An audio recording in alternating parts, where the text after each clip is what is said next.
Ceci est une vidéo sur la matière de 4.3 à 4.4 sur les différents matériaux et leurs propriétés, ainsi que leur dégradation. Commençons avec le matériau qui saute le plus aux yeux. Ils peuvent être utilisés à l'état pur ou mélangés pour former des alliages. Je parle bien évidemment des métaux. Ce qui est important de savoir est surtout qu'ils sont des conducteurs d'électricité et de chaleur. On a aussi vu dans les laboratoires qu'ils font de l'effervescence lorsqu'ils sont en contact avec les acides. Voici quelques exemples de métaux. Donc ici, on a le fer, l'acier, le cuivre, l'aluminium, le fonte et le bronze. Les métaux se dilatent aussi lorsqu'ils sont exposés à des températures chaudes. Le meilleur exemple que je peux vous donner sont les rails du train qui partent en chaud peuvent se déplacer, comme sur l'image juste ici. C'est un phénomène récurrent qui peut provoquer les déraillements si un expert ne les répare pas. Ils sont principalement affectés par l'oxydation qui cause la corrosion. La corrosion, pour ceux qui ne s'en rappellent pas, est le processus de dégradation du métal. C'est une réaction chimique, par exemple, comme on peut le voir ici, du fer rouillé aura une couleur marron puisque le dioxygène dans l'air va se coller à celui-ci. Les prochains types de matériaux à voir sont les matériaux composites. Comme leur nom suggère, ils sont un mélange de deux ou plus de matériaux qui, une fois combinés, obtiennent de nouvelles et meilleures propriétés mécaniques. Ils sont produits avec des fibres de renfort et une matrice. Pour simplifier, la matrice est le matériau où l'on va incorporer des fibres de renfort. Celles-ci sont des fibres qui proviennent d'un matériau qui possède des caractéristiques désirables que l'on va intégrer dans un autre matériau pour renforcer ses propriétés.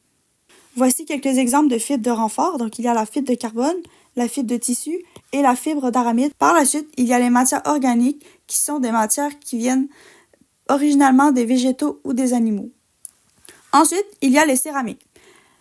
La céramique est l'une des premières matières développées par l'humain car elles sont généralement produites de substances minérales dont l'argile, qu'on peut trouver en surface et qui est utilisée pour faire de la vaisselle en utilisant le procédé de solidification des constituants. Parmi les catégories de céramique, il y a les céramiques modernes. Elles ont peu de porosité et sont très résistantes. Elles sont beaucoup utilisées dans le domaine des industries électriques et électroniques. Ce qu'on recherche dans les céramiques modernes sont les propriétés isolantes ou magnétiques qu'elles possèdent. Il y a les céramiques traditionnelles qui sont fabriquées de matières premières que l'on retrouve dans la terre, par exemple de l'argile. Elles sont peu coûteuses, elles ont de l'impureté et elles sont très répandues. Voici quelques exemples de vaisselle qu'on peut faire avec les céramiques. Pour finir, il y a les matières plastiques. Celles-ci sont obtenues par la réaction chimique de polymération. La polymération, c'est sûrement un nouveau mot pour vous. C'est tout simplement un procédé qui consiste à créer une chaîne de molécules appelée polymère qui ressemble à ceci. Un monomère est la petite molécule individuelle qui consiste le polymère. Donc, en fait, un monomère est répété plusieurs fois dans un polymère. Chaque polymère possède ses propres propriétés physiques et son utilisation. Les plastiques sont divisés en catégories. Commençons par les thermoplastiques. Ce sont des matières plastiques qui ramollissent sous l'effet de la chaleur et qui refroidissent dans un moule de la forme choisie. Elles représentent 90% des plastiques. Elles conservent leurs propriétés, ce qui les rend facilement recyclables en recommençant le processus. La deuxième catégorie de matières plastiques sont les thermodurcissables. Une fois qu'un thermodurcissable est produit, il ne peut pas changer de forme et cela le rend dur à recycler car l'opération est irréversible. La dernière catégorie de plastiques sont les élastomères. Ce sont des matières plastiques qui possèdent des propriétés élastiques. Elles sont créées par vulcanisation. Cela consiste à ajouter du soufre ou du caoutchouc pour améliorer sa résistance tout en conservant l'élasticité. Maintenant que la section 4.3 est finie, on va enchaîner sur 4.4 qui porte sur la dégradation. Avant de commencer, vous devez savoir que la dégradation des matériaux est un processus qui modifie les propriétés des matériaux. Cette transformation est causée par leur environnement. Par exemple, en plus d'être soumis à l'usage normal, les matériaux peuvent également faire face à des produits chimiques, au soleil ou encore au gel des gels. Tous ces facteurs accélèrent considérablement la dégradation des matériaux. Voici maintenant différentes catégories de matériaux et des méthodes propres à chacune pour ralentir la dégradation. Pour commencer, parlons du poids. Vu que c'est une matière organique, elle est particulièrement sujette aux invasions d'insectes comme les termites ou les fourmis, comme on peut voir sur cette photo-là. De plus, elle peut aussi être infectée par des champignons et des micro-organismes, ce qui cause leur pourrissement, comme sur l'image juste ici. Mis à part ces éléments, la cause la plus fréquente de dégradation du bois est le taux d'humidité particulièrement élevé. Donc voici ce que ça fait sur un bois avec beaucoup d'humidité. Donc ça cause le gonflement du bois et ça le rend poreux, ce qui signifie que plein de petits trous se forment, le rendant alors perméable. Le gonflement peut aussi créer des fissures, comme on voit ici. Tous ces désagréments rendent le bois beaucoup plus fragile et donc il ne résiste pas très bien aux quelconques contraintes qu'il pourrait avoir à subir. Certes, la dégradation est en partie un processus naturel, donc un jour ou l'autre, le bois sera à changer. Heureusement, certaines protections existent afin de ralentir ou d'éviter le plus possible cet inconvénient. Habituellement, le bois est recouvert d'une couche de peinture, d'huile végétale ou minérale, de vernis ou de teinture. Dans certains cas, on procède à un traitement thermique, ce qui consiste à mettre le bois sous très haute température sans le faire brûler dans un milieu clos et contrôlé en oxygène dans le but de modifier ses propriétés chimiques et physiques de manière permanente. Donc, dans le fond, le bois est placé à l'intérieur et ça, c'est comme un four. Et le bois va être chauffé, mais sans le faire brûler, donc il n'y aura pas de flamme. Il existe également un traitement chimique sous pression, c'est-à-dire qu'une grande quantité de produits chimiques sont introduits sur une courte période de temps dans le bois. Lors de ce procédé, le bois est à l'intérieur d'un récipient qui combine la pression et le vide. Donc, encore une fois, le bois est à l'intérieur de cette petite machine ici et il va se faire injecter plein de produits chimiques. Parlons maintenant des métaux. Le processus de dégradation des métaux se nomme la corrosion, plus communément appelée rouille. Comme vous l'aurez sans doute déjà remarqué au moins une fois dans votre vie, il ne suffit que d'un peu d'eau et d'un environnement humide pour enclencher le processus d'oxydation qui résulte à la corrosion. La corrosion peut être plus ou moins accélérée par le pH de l'eau, sa concentration en dioxygène ainsi que sa température. Donc comme on peut le voir ici, c'est des métaux qui sont en processus de corrosion. Donc ça c'était le avant, puis ça c'est rendu maintenant.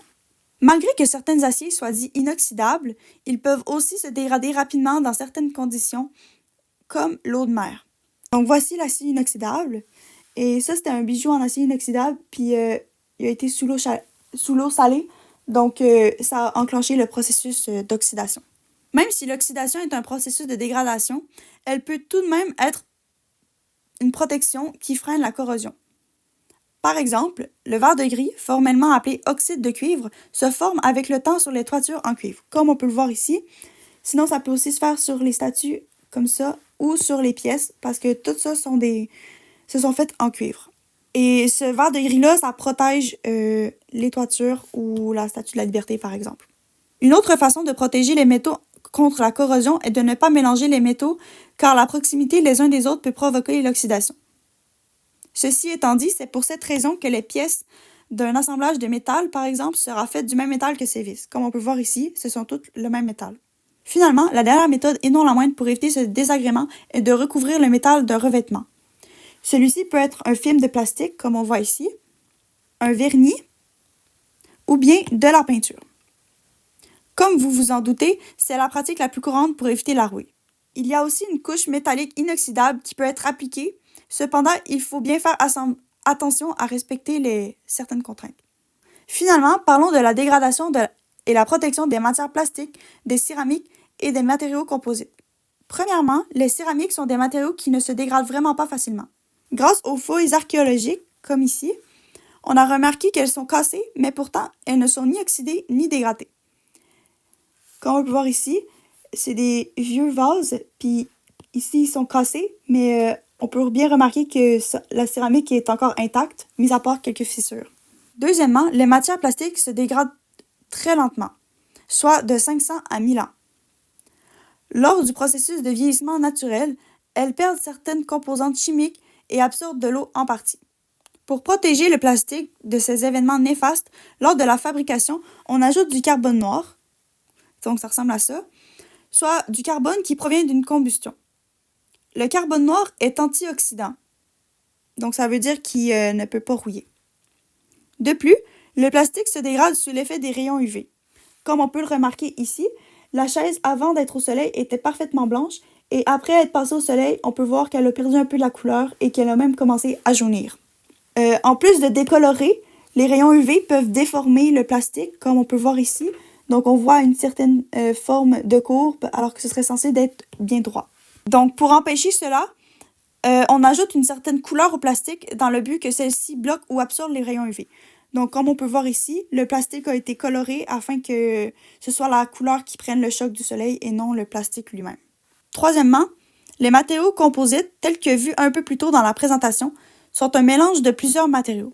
La dégradation de ceux-ci est causée par des déformations qu'il pourrait y avoir. C'est pour cette raison que la vitesse du processus dépend des matériaux utilisés et de sa qualité. Donc, en fait, ici, c'est un matériau composite et tout dépendant de quoi il est fabriqué, il va plus ou moins se dégrader rapidement parce que la qualité va être plus ou moins bonne. C'est ce qui conclut la capsule 4.3 à 4.4. Merci pour votre écoute.